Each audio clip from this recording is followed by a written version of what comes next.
In a quiet Canadian apartment, a glowing screen shatters a fragile peace. According to her asylum filings, the voice belongs to an extended relative thousands of miles away. The message is not a warm greeting. It is a terrifying promise that things will be fixed. Meera is just a university student trying to build a stable future. She loves quiet libraries and holds an ordinary Canadian study permit. But an old, forgotten mobile phone left behind in her small Punjabi hometown holds a dangerous secret. What her family uncovered transformed her life into a transatlantic manhunt. To understand the terror of that voice note, we must rewind the tape. Growing up in a tightly knit community, Meera learned a brutal lesson very early. Silence was her absolute best armor. Her attraction to girls was a truth with no local vocabulary or community support, a truth that often invites immediate ostracism or forced confinement. The illusion of safety completely fractured during her university years. Meera met a classmate who intimately shared her secret. Their bond lived strictly in whispered conversations and folded notes passed in shadows. But in a town where eyes are everywhere, a neighbor's lingering glance was enough to ignite a fire. According to her later testimony, this single observation served as a grim trigger for cultural retaliation. Rumors spread, and the social machinery moved with ruthless speed. The classmate was abruptly pulled from college, stripped of her autonomy, and locked into a forced marriage. Meera faced the exact same suffocating pressure from her own parents.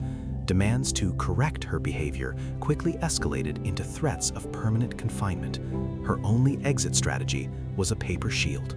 She secured a Canadian study permit, disguising it as a dutiful career ambition. Stepping onto the tarmac in Canada felt like taking a first, desperate breath. She found a quiet corner in a university support group and started building a fragile safety net of friends and legal referrals. But she kept her digital footprint locked down, knowing gossip travels faster than international flights. But the past is a relentless and patient hunter. Months later, a family member back home powered on that discarded device. Forgotten messages and buried photographs slowly loaded onto the cracked screen. Within days, harsh accusations flooded Meera's new Canadian phone. Relatives demanded her immediate return, layering their words with veiled, terrifying promises. Returning meant stepping right back into a physical and psychological prison. Backed into a corner, Meera entered the complex labyrinth of the Canadian immigration system to halt her deportation. She didn't just hand over paperwork, she handed over her nightmares. Threatening voice notes and psychological assessments painted a vivid, terrifying picture. It was a desperate bid to prove the state could not protect her. The battleground was a sterile hearing room at the Refugee Protection Division. But in Meera's mind, the walls dissolved into the claustrophobic streets of her hometown. The tribunal panel fired a relentless barrage of credibility questions. Why didn't she come out earlier? Why were there no photographs documenting her romantic relationships? It was a profound collision of Western expectations and Eastern survival tactics. In a courtroom setting, structural blindness can be a fatal flaw. The tribunal expected the loud, proud documentation of a Western lifestyle, essentially asking why she hadn't paraded her identity in a town where doing so could trigger lethal consequences. Meera had to explain the mechanics of invisible survival. Public evidence of same-sex love in her hometown is never a celebration.